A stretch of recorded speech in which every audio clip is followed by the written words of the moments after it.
No, no, no, Dom.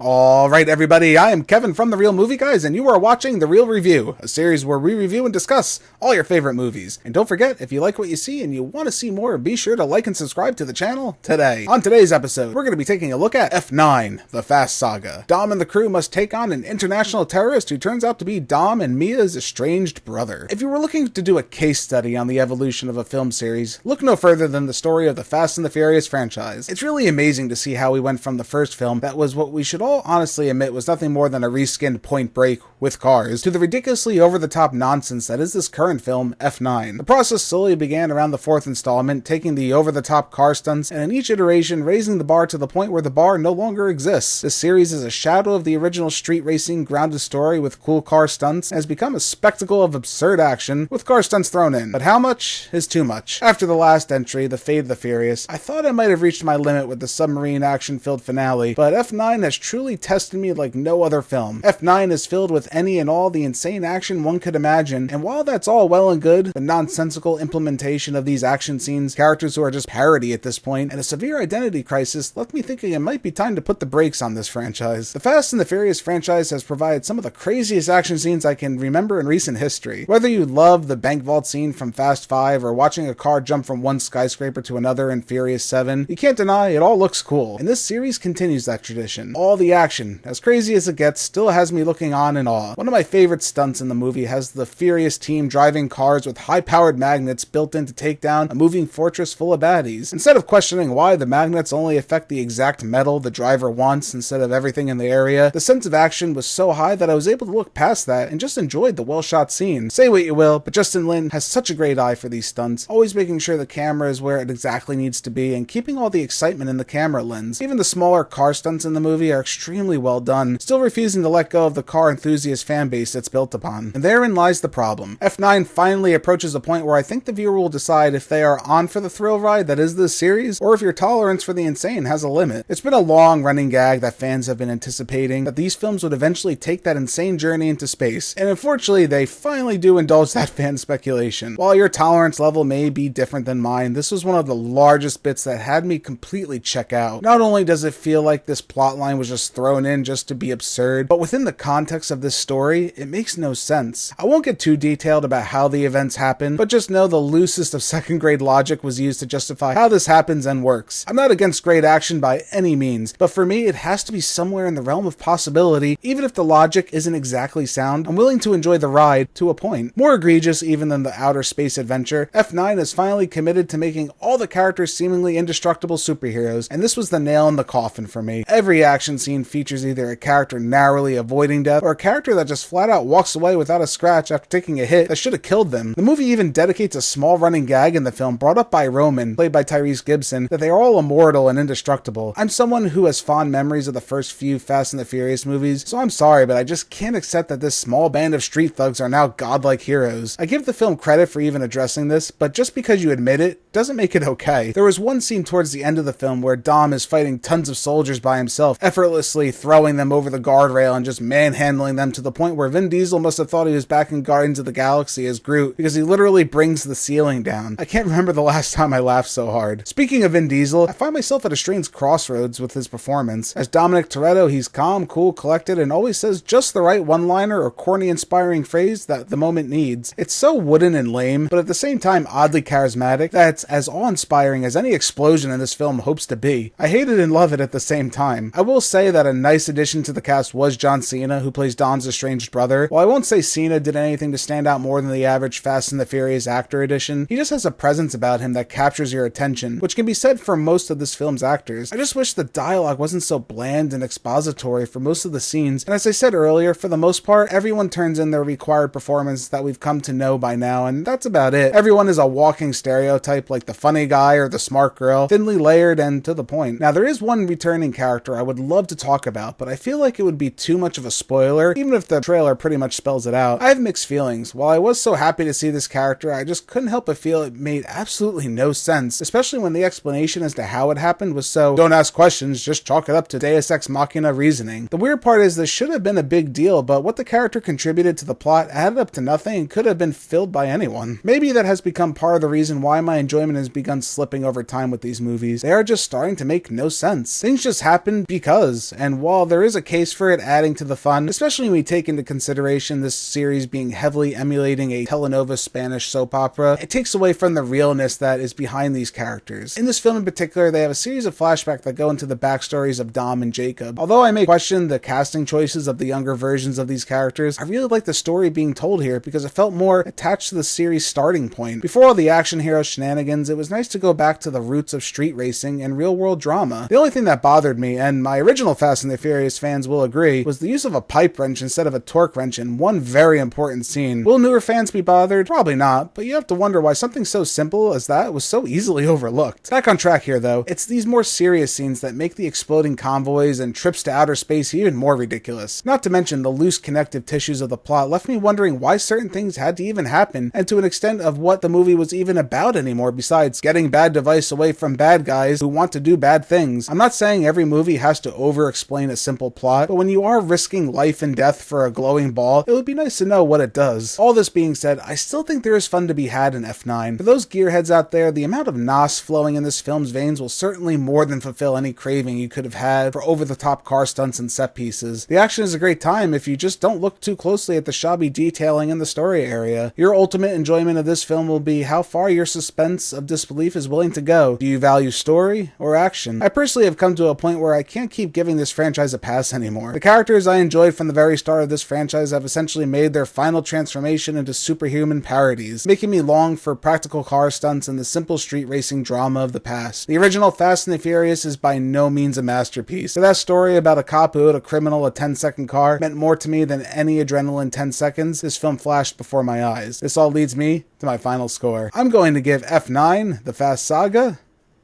a D. You got a brother who also happens to be some kind of super spy with his own private army, who drives literally like a bat out of hell, who pre-planned an aerial jump and landed at the bottom of an airplane? Who does that? Who does that? A Toretto. If the rumors circulating around the internet are true, and there is some kind of interest in having a Fast and the Furious meets Jurassic World crossover event happen in the future, I mean, that's horrifying and amazing at the same time. Just think about it. Maybe Blue is Dom's long-lost sister. Nothing says family more than a velociraptor. If you guys like what you've seen here today, consider giving this video a like and leaving your thoughts in the comments below. If you want to stay up to date with everything Real Movie Guys related, make sure to hit that subscribe button and check us out on Instagram, Twitter, and Facebook. And don't forget, all you audio listeners at home, we are available on many podcasting platforms. Just search The Real Movie Guys, you should pop right up. Thank you again all so much for joining us on this episode of The Real Review. We are The Real Movie Guys. Real guys, real movies, real thoughts. Catch you next time.